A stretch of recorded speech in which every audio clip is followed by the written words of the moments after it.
There is an invisible plane that supports the visible world, a timeless ground upon which the shadow play of our temporal lives is enacted. Beneath the floor of the comparatively neat little dwelling we call our consciousness, the human kingdom descends into unsuspected Aladdin caves where both jewels and dangerous jinn abide. These are the resisted psychological powers we have not dared to integrate into our lives, yet they carry the keys to the most desired and feared adventure of all, the discovery of the self. Most people are content to stand on the whale and fish for minnows, never realizing the magnitude of the power beneath them. But myth is the secret opening through which the inexhaustible energies of the cosmos pour into human manifestation. It is not a lie, but a roadmap to the experience of being alive, a song to which we dance even when we cannot name the tune. To find this rapture, one must look upon the ancient stones of Crete and the king who dared to hoard the fire of the gods. This is the mystery of the labyrinth, the Minotaur, and the hero who discovered that the monster he came to slay was the mirror of his own distorted soul. Long ago, when wishing still led to something, King Minos stood upon the shore, contending for a throne he claimed by divine right. He prayed to the god Poseidon for a magnificent white bull to rise from the sea, vowing to sacrifice it immediately as a symbol of his selfless submission to the functions of his royal role. The bull appeared, a marvel of majesty, but when Minos beheld its glory, he was seized by an impulse of egocentric self-aggrandizement.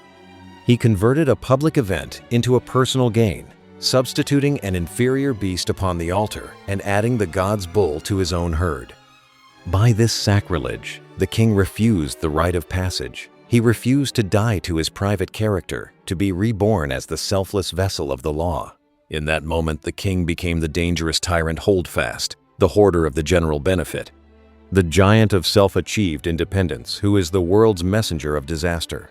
Because the king would not sacrifice the animal nature to the divine, the animal nature grew monstrous within his own house. His queen, Pasiphae, seduced by the glory of the sea-born bull, gave birth to a creature of shame, the Minotaur, a son with a human body, but the head and tail of a bull. This was the fruit of the king's indiscretion, a living shadow of his own greed and pride. To hide this abomination, Minos summoned the artist-craftsman Daedalus to construct a labyrinth of blind passages and deceptive turns, so complex that even its creator could scarcely find the entrance once the work was done. Within this maze, the Minotaur was settled, fed upon a tribute of living youths and maidens, a symbol of the devouring nature of an ego that has lost its center. The labyrinth is the locked labyrinth of the disoriented psyche, the causal zone where the nursery demons of a local culture reside. It represents the world we have built for ourselves when we have cut the connectives to the source of our existence.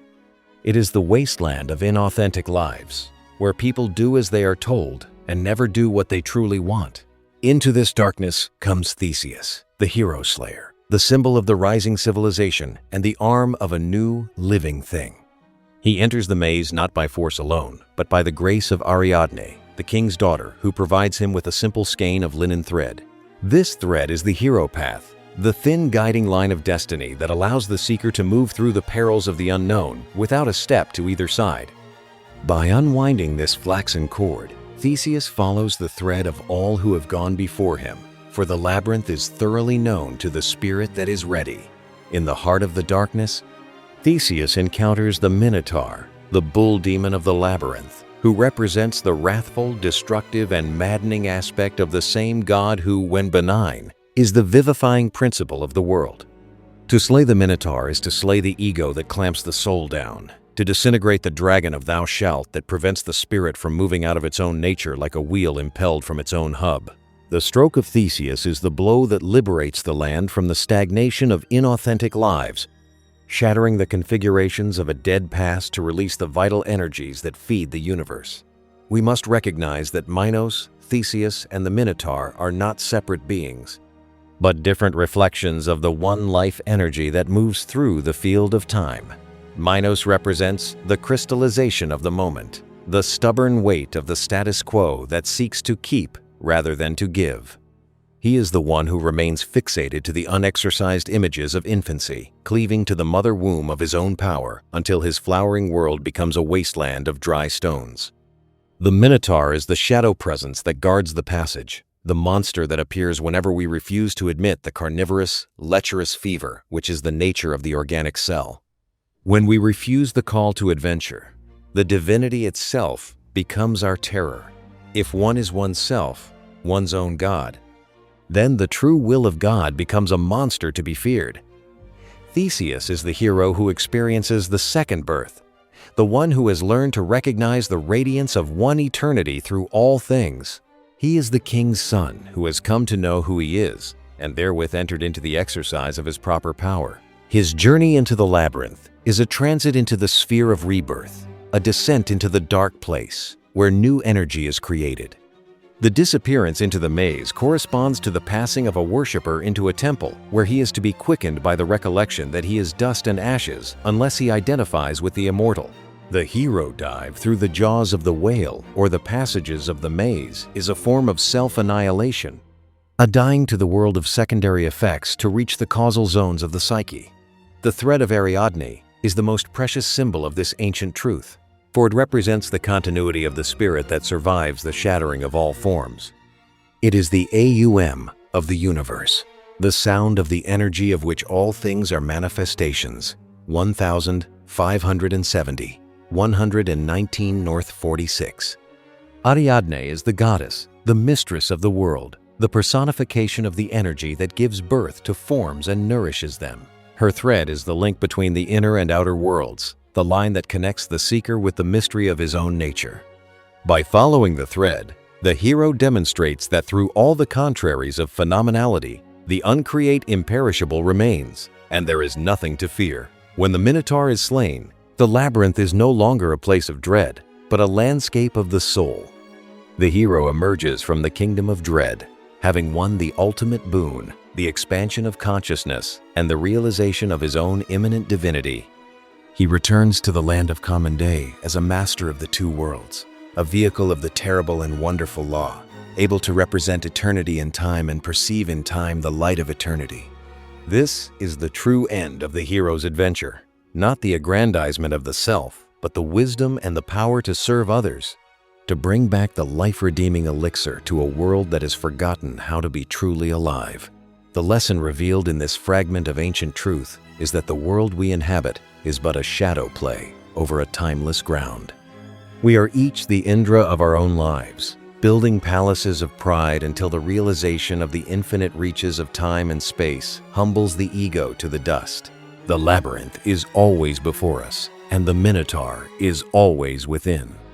To find the exit, one must be willing to die to the selfhood already achieved, to follow the path that is as difficult to traverse as the sharpened edge of a razor. We must stop listening to the commands of our neighborhood and follow instead the hints of our own depth. For the center of the world is right where each of us is sitting.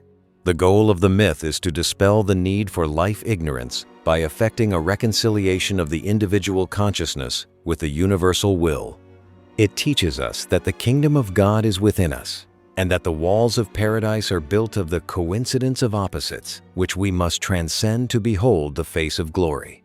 When the doors of perception are cleansed, we see that we are the ears, the eyes, and the thinking of the entire universe, a reflection magnified of our own most inward mystery.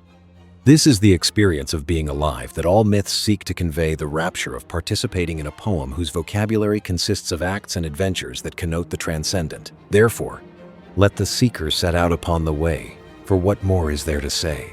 The struggle on the journey is a given, but there will be splendor for the heart that dares to follow its bliss. The hero of yesterday becomes the tyrant of tomorrow unless he crucifies his ego today, yielding his body to the mother and his spirit to the father. In the end, we find that the labyrinth was but a dream, and where we had thought to find an abomination, we discover a god. Where we had thought to slay another, we slay ourselves. Where we had thought to be alone, we are with all the world.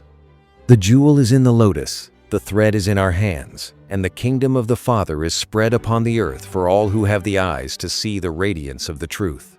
This is the song of the universe, the music of the spheres, and the eternal return of the soul to its own home.